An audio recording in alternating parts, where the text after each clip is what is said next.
Epstein est vivant, enfin, ce n'est pas possible. Ou peut-être que vous seriez surpris d'apprendre que Jeffrey Epstein est vivant, qu'il ne s'est pas pendu, du moins, il ne s'est pas pendu lui-même. Je ne serais pas du tout surpris, je ne serais pas surpris, comme je l'ai déjà dit. Pas du tout. Mais commençons notre histoire étonnante. C'est intéressant. Avec Jeffrey Epstein, ce n'est pas fini, je vous l'assure. Je ne peux révéler ma source, mais je vous assure qu'on parlera davantage de Jeffrey Epstein cette année. Vous pourriez même en entendre parler directement. Quoi, Megan Kelly, qu'est-ce que tu viens de nous dire? Je vous en dirai plus dès que possible. Salut, c'est Benny.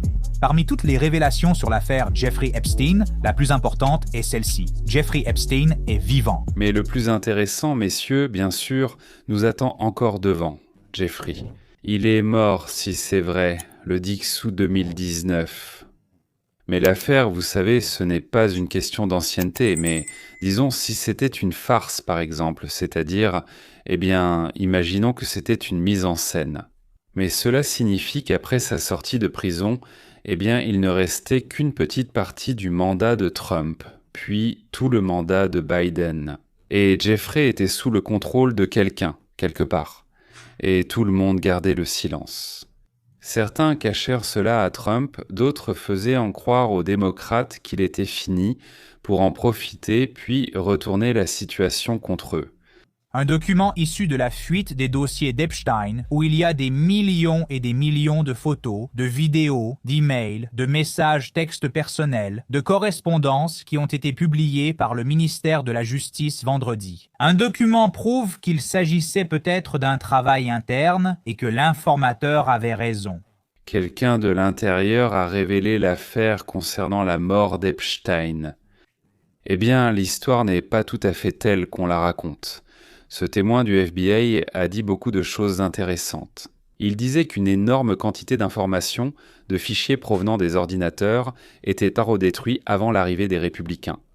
Le meurtre, le faux suicide ou non, toutes les informations à ce sujet étaient également effacées.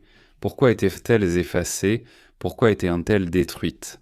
Si le soleil est exposé, cela veut dire que quelqu'un en avait besoin. Qui en avait besoin? À qui cela profitait-il? Quoi? Il existe des serveurs du FBI qui sont en quelque sorte autonomes et des personnes à l'intérieur du FBI travaillaient jour et nuit pour détruire les fichiers sur ces serveurs. On m'a dit qu'une fois ces fichiers détruits, leur conception empêche même Elon Musk de les restaurer. Voici les dernières semaines de Biden. Donc, des agents du FBI passent jour et nuit à détruire des informations, y compris des preuves liées à Epstein. Autrement dit, les démocrates avaient peur pour une raison quelconque que les gens de Trump arrivent et découvrent ou voient dans quelque chose. L'un des gardiens de la cellule de prison, nommé Roberto, a divulgué des informations sur 4chan le matin même où Epstein est mort. Alors que tous disaient « il s'est suicidé », le gardien de prison Roberto Gravalos savait déjà tout. Eh bien, hier soir, après l'appel à 4h15, ils font leur ronde et vérifient tous les détenus, n'est-ce pas? Et ils s'assurent que tout le monde dans sa cellule est vivant et en bonne santé. Rappelez-vous, Epstein était surveillé pour risque de suicide et emmené en fauteuil roulant médical, menotté à l'avant et attaché, donc incapable de se lever. Mais aucune infirmière du service d'admission ne dit lui avoir parlé. Après la visite, 415 Ing Roberto. Bien. Le garde dit que quelqu'un est venu chercher Epstein et l'a emmené, assis dans un fauteuil roulant d'atelier auquel Epstein était enchaîné avec une chaîne.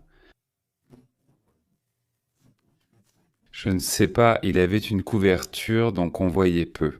Ensuite, la question est de savoir où ils l'ont emmené et surtout pourquoi. Et maintenant, mesdames et messieurs, les meilleurs petits pâtés vont arriver. Et voilà qu'un fourgon de transfert apparaît soudainement.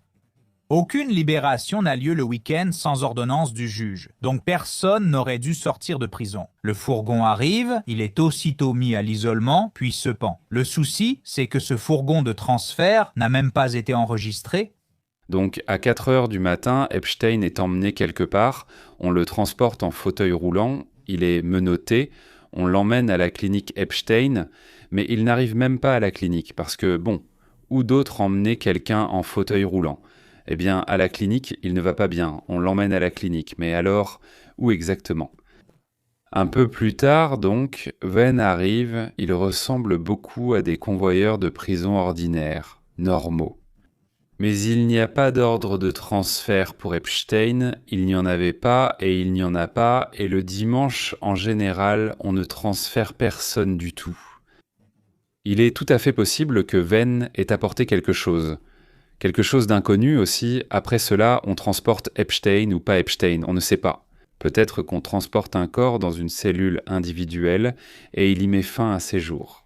À Vienne, pour une raison inconnue, le numéro n'a pas été noté et un visiteur non autorisé en uniforme vert est là.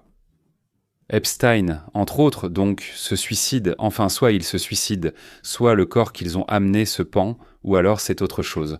On ne sait pas. Mais après cela, la prison la plus sécurisée des États-Unis. Elle ne note ni le nom de la personne, ni le numéro du van. Vent s'en va. Il y avait sans doute 2 personnes, Jmourik et un militaire. 2 sont partis, dont ce militaire, et peut-être que maintenant ce n'est plus Jmourik, mais Epstein. C'est absolument incompréhensible, c'est-à-dire, bon, on comprend qu'ils ont fait quelque chose, mais quoi exactement, ce n'est pas encore clair. Donc, un homme en uniforme militaire a accompagné Jeffrey Epstein hors de prison dans un fauteuil roulant. C'est d'après les mots du contrôleur qu'il l'a laissé passer par le poste de contrôle. Les gars, je tremble en ce moment, mais je pense qu'ils l'ont remplacé. Ce serait bien si vous, messieurs, réfléchissiez et écriviez votre avis. Je vais finir de parler maintenant. Et vous, écrivez ce que vous en pensez, ce qui s'est passé. J'essaie de vous raconter au moins les informations qui me parviennent. C'est-à-dire que quelqu'un à la porte a reçu un ordre, il s'est passé quelque chose comme ça, quelqu'un a été amené, quelqu'un a été emmené. À Vienne, on ne comprend rien du tout. Et tout cela a été écrit. Donc ce fameux Roberto Griava, un employé qui travaillait dans la gestion de ces affaires pénitentiaires, je ne sais pas comment ils appellent ça, l'administration pénitentiaire, la gestion des peines. Probablement, si on traduit du russe, oui. La plupart des Américains ne comprenaient absolument pas comment Epstein avait pu se suicider. Des millions de personnes se sont en fait précipitées pour commenter et se partager les commentaires de ce gardien. D'ailleurs, ce n'est pas un gardien d'Ukraine. Ces 2-là, qui auraient un soi-disant dormi pendant qu'Epstein se pendait, avec qui dormait-il, et ils ont été punis pour avoir dormi avec quelqu'un, tout seuls. Les gardiens, donc, Tova Noel Dama et Michael Thomas, donc un homme, dormirent la nuit, ou bien ils étaient sur Internet, ne faisaient d'un pas de ronde, falsifiant les registres de service, et pour tout cela, ils ont écopé de 100 heures de travaux d'intérêt général chacun. On ignore s'ils ont vraiment fait ces heures. Et après cela, ils ont été complètement libérés de toute responsabilité ou d'une aggravation de la peine pour la même chose. Parce que selon la loi, ils ont déjà purgé la peine qui leur a été donnée, quelle qu'elle soit, ils l'ont purgée, personne ne les a emprisonnés, personne ne les a renvoyés, mesdames, messieurs, absolument rien, personne ne leur a rien fait. C'est déjà très étrange. Bill Ward, donc, était procureur général, je crois qu'il l'est devenu soit à ce moment-là, soit juste après, et en fait c'est lui qui dirigeait le défilé. Et si le récit de ce même Griava peut être mis en doute, l'impunité totale de ceux qui ont enfreint absolument toutes les règles, elle ne fait aucun doute. C'est justement cela qui renforce sérieusement le sentiment qu'il y a quelque chose qui ne va pas, quelque chose de vraiment grave qui ne va pas. Rudy Giuliani, je viens juste de le trouver. Et je lui ai posé la question à ce sujet. C'est vraiment un type. J'ai construit cette prison. Les plafonds sont bas. Dans cette prison, on ne peut pas se pendre. Elle a été conçue de façon à ce qu'on ne puisse pas se pendre. La prison a été construite de façon à ce que les détenus ne puissent pas se faire de mal ou se suicider. Tout avait été pensé. Et d'ailleurs, qui est ce Roberto qui raconte qu'on a mis Epstein dans le cercueil ? Peut-être que c'est un fou du coin, un ivrogne, qui, comme on dit, imagine des choses tout le temps. Quelque chose scintille au loin, il reste, ou peut-être pas. À cette époque, il travaillait dans cette prison. La controverse principale sur la mort de Epstein est que son codétenu a été retiré avant, le laissant seul, sans surveillance. Quand il se passe beaucoup d'étranges coïncidences, ce ne sont plus des coïncidences, elles passent de la catégorie des coïncidences à celle de réfléchir à ce sujet. La note indique qu'il connaissait à l'avance les conditions de vie d'Epstein. C'est là que ça devient intéressant. C'est exactement la même cellule numéro 9 dont les informations bancaires les comptes bancaires, ont pris. Epstein est mort, des gens comparant son ancienne photo à celle post-mortem, parlant de théorie du complot. Sur une photo récente, le nez, les sourcils, la lèvre supérieure sont identiques. Les oreilles grandissent avec l'âge et le corps gonfle vite après la mort. C'est bien lui. Nombreux affirmaient que le corps extrait de la prison n'était pas vraiment Jeffrey Epstein, se basant sur des photos floues et granuleuses. Je n'ai jamais vu de photos nettes et de qualité du corps. Je suis certain qu'il en existe quelque part. Mais waouh, je veux dire, voilà, c'est un excellent exemple. Par exemple, on dit que le nez et les oreilles sont différents, que ce ne sont pas les mêmes. Et ils ont simplement trouvé un gars déjà mort avec des cheveux gris et une couleur de peau similaire, et ils l'ont juste mis là. Qu'en penses-tu? Je ne vois même pas de différence entre les trois Poutines, donc ici non plus je ne peux rien dire sur les ressemblances ou les différences. Je sais une chose. J'ai une histoire vraiment étrange. Peut-être que je ne suis pas très doué pour distinguer les couleurs, mais en général, je me débrouille plutôt bien avec la logique. D'abord, ils ont transféré le codétenu. D'accord, ça arrive, parfois on les emmène tôt le matin, ils se sentent mal, oublient quelque chose, ou il faut régler un problème en urgence. Ça arrive, on les ramène, puis soudain on annonce son suicide. Là, ça devient difficile à croire. Oui, les gardiens auraient un soi-disant dormi, soi-disant qu'ils ne faisaient pas de ronde. Comment on appelle ça? Des rondes, des inspections, des contrôles? Oui, normalement, c'est vérifié par le répartiteur de service. Ou alors l'officier de la prison doit surveiller toutes les caméras qui s'y trouvent. Aujourd'hui, ordinateurs et IA sont déjà connectés. Peut-être qu'à ce moment-là, en 2019, ce n'était pas encore le cas, mais néanmoins, il est facile de vérifier que les gardiens ne sont pas sortis pour faire leur ronde. C'est comme ça qu'on appelle ça. Oui, donc la façon dont ils l'ont fait aujourd'hui, ils l'avaient probablement déjà fait avant, mais il n'arrive jamais que tout commence soudainement à partir d'aujourd'hui. Ça arrive, mais pas comme ça. Ils ne sont allés nulle part ce jour-là, ils dormaient, ils étaient vraiment sur Internet. Comme je l'ai déjà dit, je ne sais pas. Ils ont avoué là-bas, assis tous deux aux toilettes, ne se sentant pas bien après avoir trop mangé. Je ne sais pas, Tchernosliva, je ne comprends rien, vraiment rien du tout.